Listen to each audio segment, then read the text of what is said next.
So we have trees.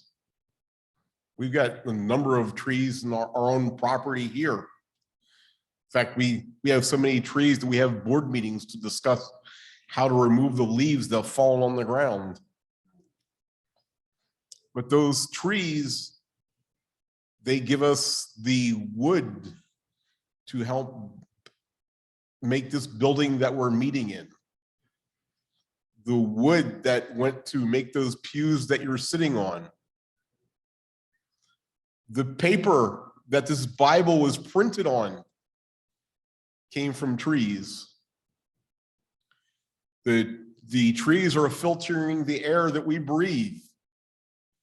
The trees are filtering the water that we drink. There are little things in the ground about so long called worms.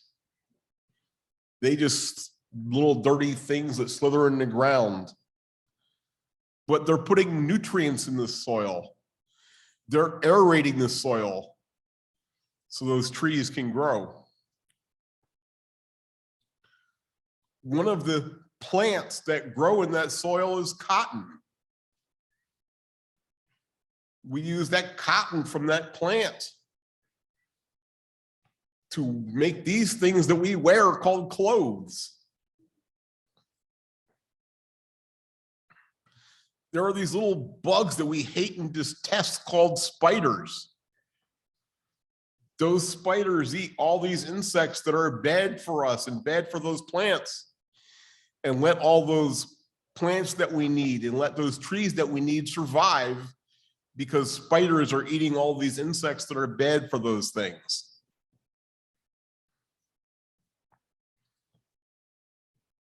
So if I ask you, if God can use a tree or a cotton plant to provide for us, if God can use a spider or an earthworm to help provide our needs, what is it that God can't do if you let him use you?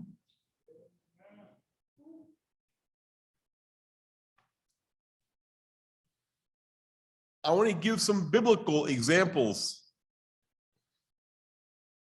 of people that were able to do this, that were able to let God use them. And I think sometimes we don't understand or don't appreciate the whole picture of people. I'm going to start off with David. David began his life as a shepherd boy taking care of the sheep and the lambs. When his father Jesse was told that one of his sons would become king, he called all the sons together, except David. Jesse didn't think there was any chance that David would be the one that he was talking about. He's the little runt taking care of the sheep. But we know which one of Jesse's sons that God chose. We know that our Savior came through the line of David, the shepherd boy whose father didn't think enough of to call together to the meeting. That shepherd boy who grew up to be a murderer and an adulterer was also the man that God spoke as the man after my own heart. Moses was born as a slave, was the child of slaves. the moment Moses was born, he was sentenced to die.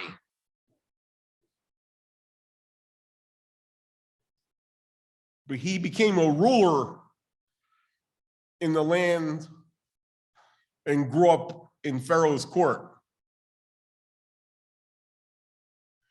Moses had a speech impediment. You wouldn't have asked him to speak up here and give you a sermon because he couldn't do it.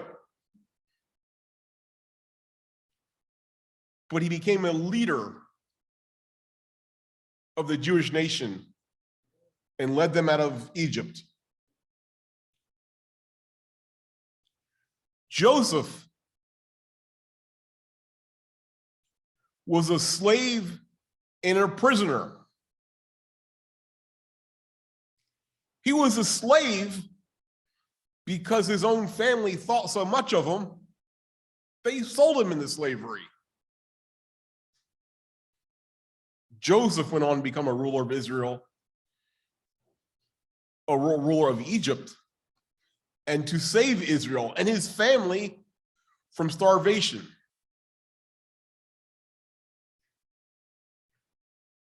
Matthew was a tax collector. He was a traitor to his own people. In today's world, we probably haven't executed or locked up for being a traitor.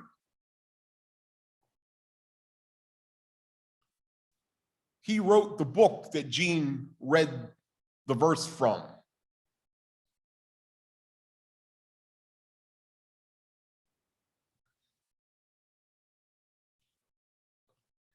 Our history is full of people that we follow now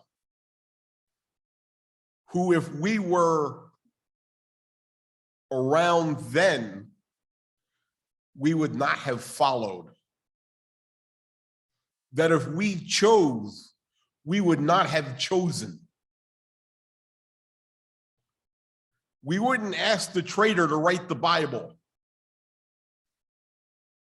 We wouldn't have asked the shepherd boy to become king. We wouldn't have asked the murderer and the adulterer to become king. We wouldn't have said, let's look in the prison for someone to be our leader. Those were the people that God worked with. What can God do with us if we actually let him use us? Amen. And I want to go back. Was it just last week? Mark brought this up in the Sabbath school class. How do we follow God's will? How do we even know God's will? These are all people that seemingly were able to let God lead their life. Somehow they followed God's will.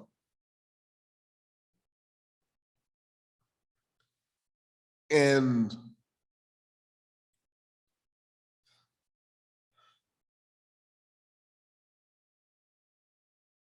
I guess all I can share is my own testimony, what I've seen and learned and lived in my life that I've seen. So those of you who are in Sabbath school class week, you heard part of this story from me, but I'm going to share it again and maybe add a little bit to it.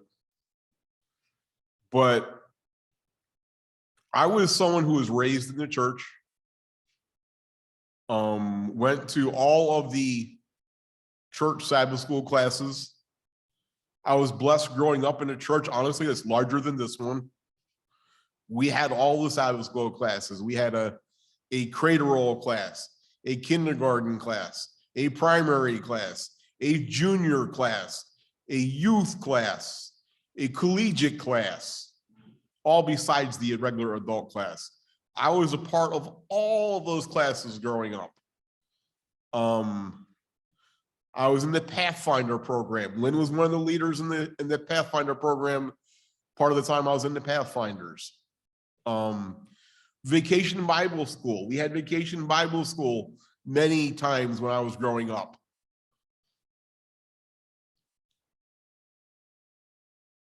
Most of you here never met Dorothy DeChaleroy.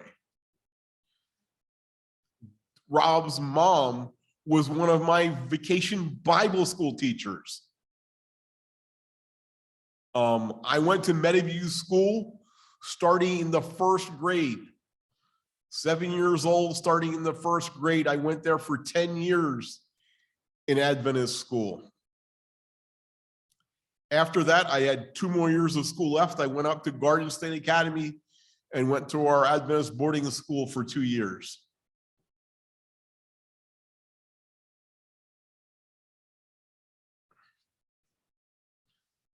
This is a little scary statement to make, and I don't want to mislead anyone with it either. But I don't think I really found God until I went to a public college. That's not totally true, because I found God in all those places I just told you about. But I don't think I understood it or appreciated it until I left and went into a different environment.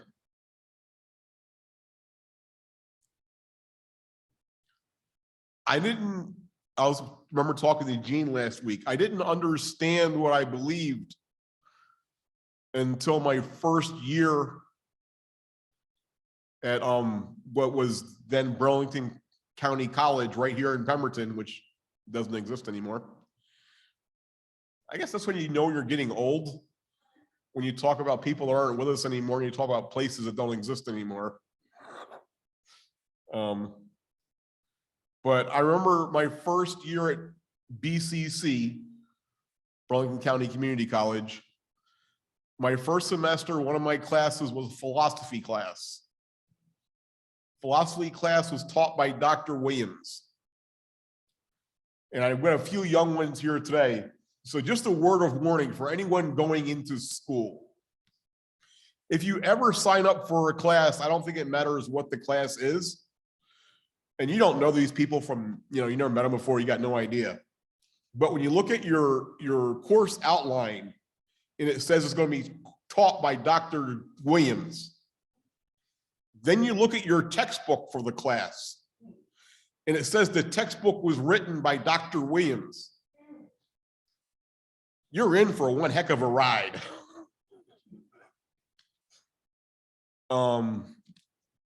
And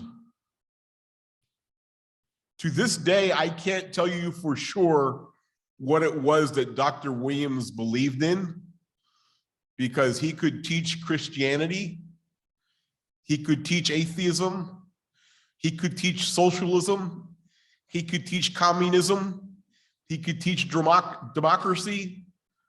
Whatever it was that you believed in, he could teach it, he understood it.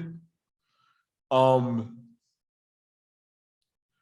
I do remember the final assignment for the class is, he called it an opinion paper. You had to write an opinion paper. And in that opinion paper, you had to write what it was you believed in and defend why you believed it.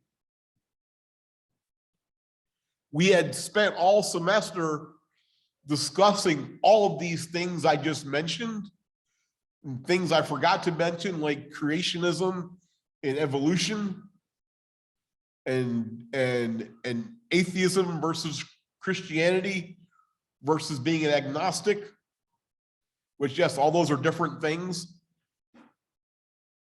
And the final assignment for the class was write an opinion paper of what it is you believed in and defend why you believe it. So at about, I'm guessing maybe 19 years old, 18 years old, I'm not sure how old I was, I wrote a 20-page paper on what I believed, on what had been challenged all semester long by Dr. Williams, because it didn't matter what you spouted your beliefs were in the class, he would challenge them. And I remember writing a 20-page paper on what I believed. And it goes back to those things I had learned in those Sabbath school classes, in those years at Meadowview, in those years at GSA. Most of what I wrote down were things that came from those classes. But I didn't realize how much sense they made to me or how much those beliefs meant to me until they were challenged by Dr. Williams and that class as to what is it do you really believe in?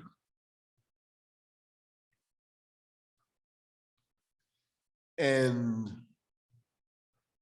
I can tell you, I end up getting an A in the class. But he wasn't trying to teach anyone what to believe in. I'm sure there are atheists that wrote 20-page papers as well that got A's in the class. His only goal was to make sure that you knew what you believed in. Don't just say you believe in something without understanding what it is you believe in.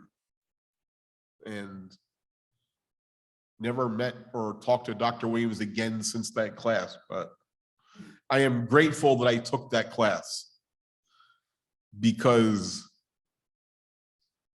I think I needed to be challenged on what I believed in. I think there is a danger growing up in the church. There's a danger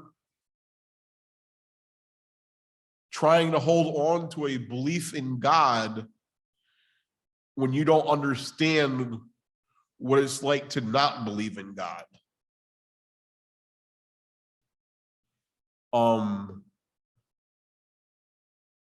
I think maybe that's why Eve fell seemingly so easily in the Garden of Eden,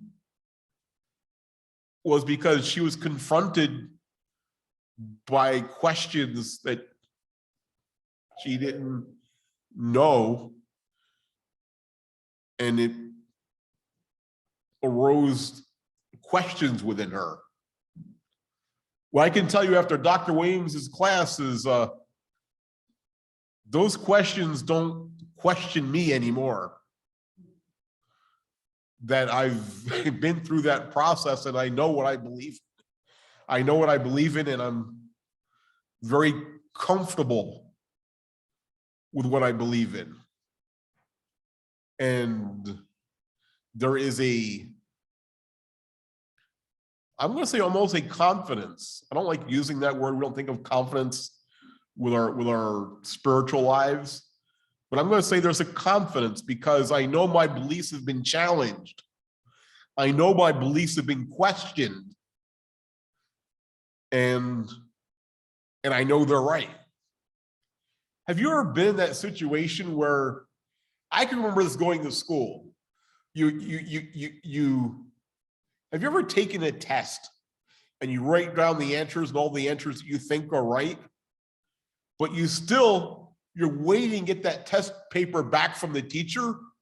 Why? Because you want to see that they were correct. You want to know that you figured it out. You want to know if those calculations that you did, that you came up with the right answer.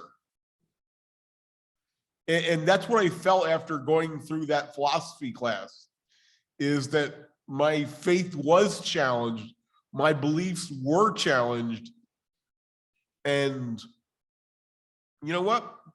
all these years of learning, I had the answers.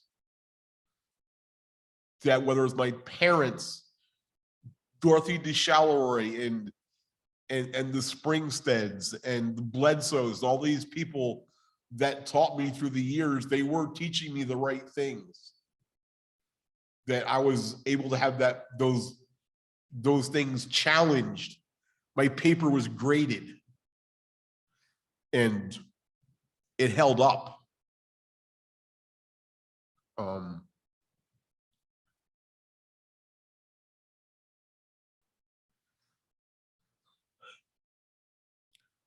But at the same time, I will tell you that I did also had beliefs that I had gathered through those years growing up in the church that didn't hold up. I'm going to tell you what some of those were. And I know Gene can relate to some of these. Some of you may not be able to relate to them. But as a young person growing up in the church, to me, I was taught the career paths to go on, the jobs that were available to you, the things to make money and to make your living at. There were a few places you should go to school and in order to get those jobs, and those were the proper things that good Christian boys and girls did. And again, I know this is my personal story, but if you wanted to become a teacher, that would be a very good profession for a good Christian Adventist person. So you would go to Southern College and you would get your teaching degree. If you're going to be a pastor, if you wanted to be a pastor, you would then go to Andrews and get your theological degree from Andrews, because that's where all of our pastors go to school at. If you wanted to go into medical field, you would go to Loma Linda, because they were the leader in the medical field. You could become a doctor, become a nurse. And those were the ways to serve God. Be a teacher, be a pastor, be a doctor or a nurse, work in a medical field. Those were the ways to serve God.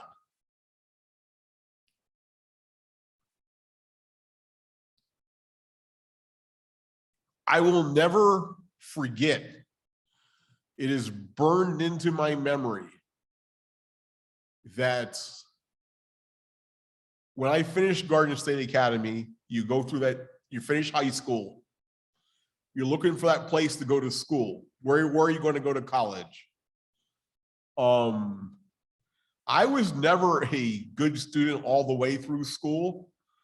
In elementary school and middle school, I would get, there were years I got perfect C's.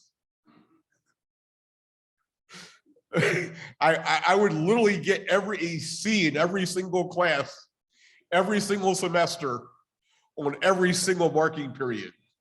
And honestly, it was like a joke to me. I was so proud of that, because I was like, I passed all my classes. I didn't do any extra work I didn't have to do. And I got a C in everything. I wore it like a badge of honor for a while.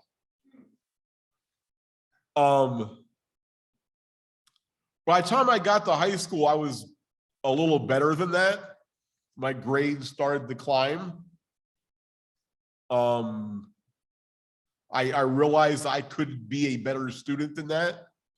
And when I finished high school, my grades were pretty good enough that I was getting requests from colleges to be on academic scholarships because my grades were good enough. But I always had in the back of my mind, I was supposed to go to an Adventist college. So I applied to a number of different colleges, Adventist and public colleges. I was accepted to a bunch of different colleges, both Adventist and public colleges. And I met with a number of Adventist colleges because that was my first choice. That's what I was learned would be the best as a Adventist person growing up, is to go to an Adventist school. To be honest, growing up, we weren't a rich family, and the churches I belonged to often help to put me through Meadowview and put me through Garden State Academy. Just a little plug, but that's why I always mentioned about giving towards Meadowview School, because I know if people didn't give towards Meadowview School when I was younger, I wouldn't have been able to afford to go there. So I still feel that as an obligation today to help when I can. But I try to talk to the Adventist colleges about going to one of them, and they wanted much more money than the public colleges did. They offered me much less in scholarship money compared to the public colleges. And that plus other things going on in my life, my dad being in poor health, I didn't feel like it made sense to go into a high amount of debt and go away from home in order to go to an Adventist school, which I couldn't find any other option. Obviously, there's, I don't know if you guys driven around this area much. There's not a whole lot of Adventist colleges in the neighborhood. So it would have taken me moving and living somewhere else and spending a lot of money to do so, when I had local colleges offering me scholarships to stay here and stay local. So I did that. And once again, I ended up my first year at Burlington County Community College. I'll tell you something about my grades. My first semester at BCC, I took not only a full load, I think it was 6 full-time classes. I had to get an exemption to get the 6th class for them to approve it, because they usually don't let freshmen taking their first semester take that many classes. So I was approved for 6 classes, that philosophy class being one of them. I got straight A's in all 6 classes. It was the first time in my life at any level of education in any school anywhere that I got straight A's.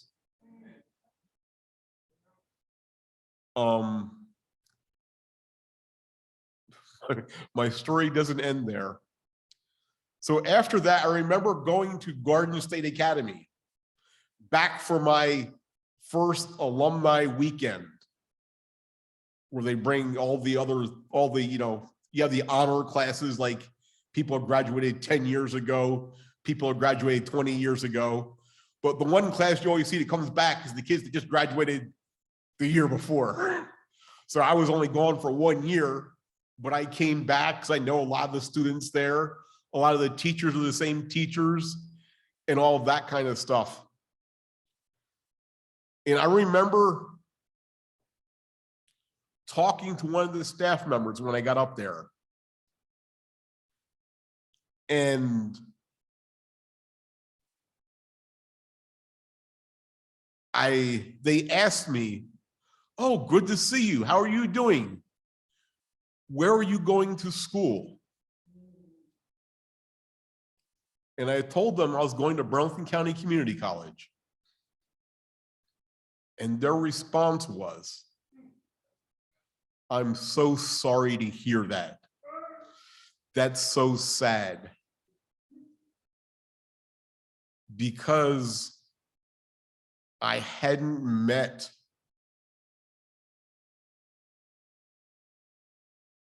I guess when looking back at that, I certainly didn't meet their expectation. In my mind, I kind of lump them in with the church, if you will. Don't make that mistake. They don't represent the church, even if they think they do. But in my mind, they represented the church. So in my mind, the church just told me that I failed because I didn't meet the church's standard.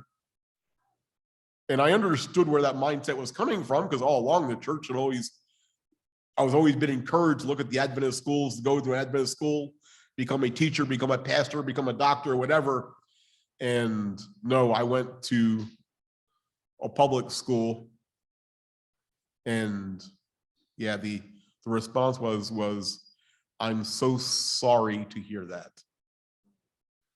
It wasn't about how you're doing or what your grades were or what you've learned. It was, I'm sorry to hear that. Going back to my topic today, letting God use you. Don't let, and to your question, Mark, don't let anyone else tell you what God's will is for your life. Amen. That it's not the easiest thing in the world to do, because I struggled with that at that age. I wanted to be working for the church. I wanted a job within the church. I wanted to go to school, and I knew the way path to do that was to go to an Adventist school. I wanted to do that. I wanted to make that work. Looking back on things now, I realized that God had a different plan for my life. Amen. And I'm so happy that 18-year-old stupid kid who couldn't figure things out somehow was able to follow God's leading through that mess of things called adolescence and teenager years and all that growing up process. And going back to your question, Mark, of how do you know what God's will is? All I can say is continually I saw God opening certain doors for me and closing other doors. I feel that doors open for me that probably shouldn't have been opened. I felt that doors closed on me that probably shouldn't have been closed. There were people who got into those Adventist schools on scholarships, and trust me, my grades were much better than theirs were. I would have been much more successful than the number of students that they gave scholarships to. But looking back on things, I can say in full confidence that's not where God wanted me.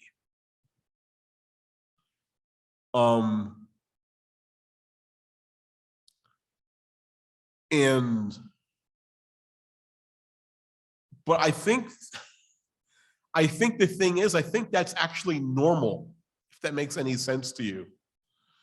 And what I'm saying is God's plan for us, I don't think conforms to earthly standards or the church's standards or anything like that.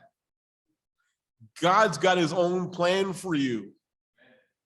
And it can be much bigger and better than the things you're thinking about or the things your parents are telling you or your teachers are telling you or society is telling you. God's got much better plans for that shepherd boy who was feeding sheep. And God said, I need you to be a king.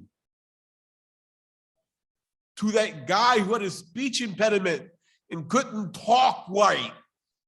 I imagine he must have stuttered or something. And God said, I need you to take my people out of Egypt. But I can't talk. I need you to free my people. I've got a job for you. So that's, if there's a crux to my message, it's just that let God work in your life. Don't let others distract you from God working in your life. And I want to end with this.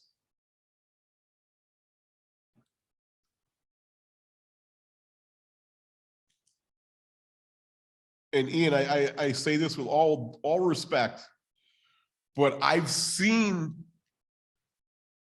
God working here in Browns Mills in this church. I want to say this about the Agape program that we just put on.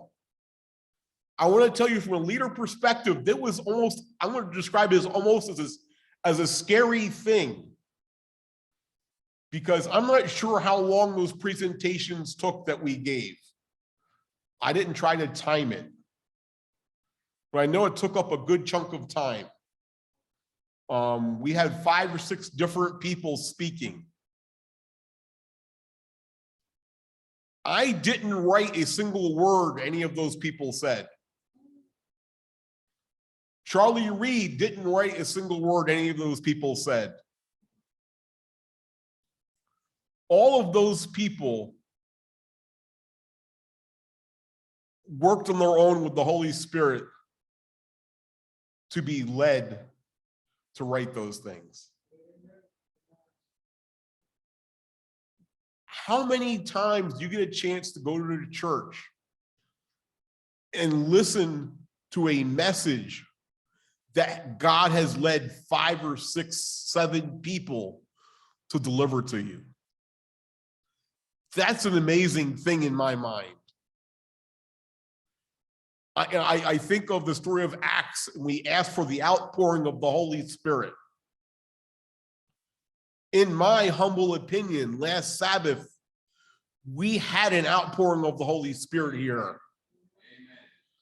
That God used a bunch of us stupid, sinful people.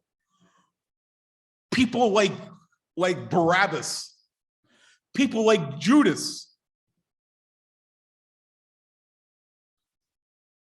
God can use all of us poor people where we're at. And I say that not because I read it in the Bible. I say that because I experienced it here. In this church, I've seen it happen. God can use us. I'm going to say the only thing is, do we let this happen enough? All of us. You know, I struggle with this all the time. When I'm running around during the week, my schedule is busy. I got to be here. I got to be there. My territory is all of New Jersey. It's Pennsylvania out to State College. I cover Delaware and the whole state of Maryland. I get phone calls and texts and emails literally all day and night long.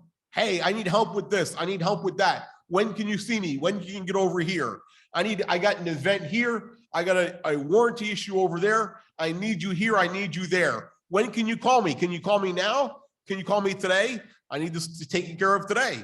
When can you see me? Next week? No, that's not soon enough. I need you this week. I'm in North Jersey. I'm in Maryland. It doesn't matter. I need to see you. I'm getting pulled every way, which direction by everywhere. Do I spend enough time saying, Christ, where do you need me? I don't know. I struggle with it. I get up here and say that because I think I'm probably not the only one. That's the only reason I say this. If I'm the only one, then fine. You guys go home and enjoy your life and follow God's will, and I guess I'll go to hell or something. But you know, all I can say is make that commitment to let Christ lead in your life. Let the Holy Spirit guide you. But the warning part is you may not end up where you think you're supposed to be. I don't know. And again, this is a stupid thing, but man, I'll be honest with you guys. When I drove to church today, I live out in Presidential Lakes. I live off of Route 70. For you guys who are local, I go up Route 70. I come up to Country Lakes. I turn left and I go through Country Lakes to get up to our main road here and get to the church. About once a month on a Saturday, there's a community cleanup. And I see people in Presidential Lakes and Country Lakes all out there picking up trash together, trying to make their place look good while I'm going to church. And I swear, every time I see that, I ask myself, how come I'm not helping them? Why am I driving past them and coming here? And I know it's not that important. It's just a community cleanup thing. But I'm going to end with, I didn't plan on including this story today, but I'm going to include this story because this story has never ended, never left my mind. Oh, now I can't remember his name. Miriam, the elder that used to live in Mount Holly that came here, he was a Filipino guy with his, started with S, his last name. Wilfred Sorrow. Yes, he had a older son, Eric Sorrow. Tessie from the Sorrow family. The Sorrow family lived in Mount Holly. Elder Sorrow was an elder here in this church. He was a Filipino gentleman. I want to share a story that he gave, and he always felt attached to his homeland, to the Philippines. He tried to help them out as much as possible. And I remember one time there was a tornado or natural disaster in the Philippines. Elder Sorrow told us that he was going to go. He's going to go to the Philippines to see what he could do to help out. And I remember him sharing his story when he got back here. Wilfred Sorrow. Eric was his son. Wilfred Sorrow. Wilfred shared this story when he got back from the Philippines. He shared that he was so frustrated when he got there in the Philippines because he got there and it was Sabbath and he wanted to go help the people in the town, in the neighborhood. And so he's trying to talk to the people in the Filipino church. So we need to go help the people. We need to help the people. And they said, no, we can't do that. It's Sabbath. And Wilfred didn't go to church that day. Wilfred went and helped the people. Amen. And that's, you know, to me, that's just the example of sometimes if you are following God's will in your life, sometimes God's will is going to be at odds with other things that are going on. But, you know, I that's one of those things that's been burned into my head is I want to be that person that follows God's will. And it's not easy. There's a lot of directions, a lot of inputs into your sensory overload kind of thing. You hear stuff at church, you hear stuff on the news, you read stuff in the Bible, you get bombarded with information. But I would challenge you that if you pray to God that you want to follow his will, that he would close those doors to those places you shouldn't be going. And open those doors to the places where he wants you to go. I believe he'll do that. Just don't be shocked if he might be closing the doors to an Adventist school. Or maybe he closes the doors to an Adventist church. Because he'll get you where he needs you if you let him, if you follow where he's leading you. But again, just be careful, because you may not be ready for the place he wants to take you. I don't think that shepherd boy ever wanted to be king. And I don't think that gentleman with a speech problem ever wanted to lead the children of Israel. In fact, if you read the Bible, if you read that story, it's one of my favorite things. I'll give you some homework. I've been talking about school a lot today. Let me end with this.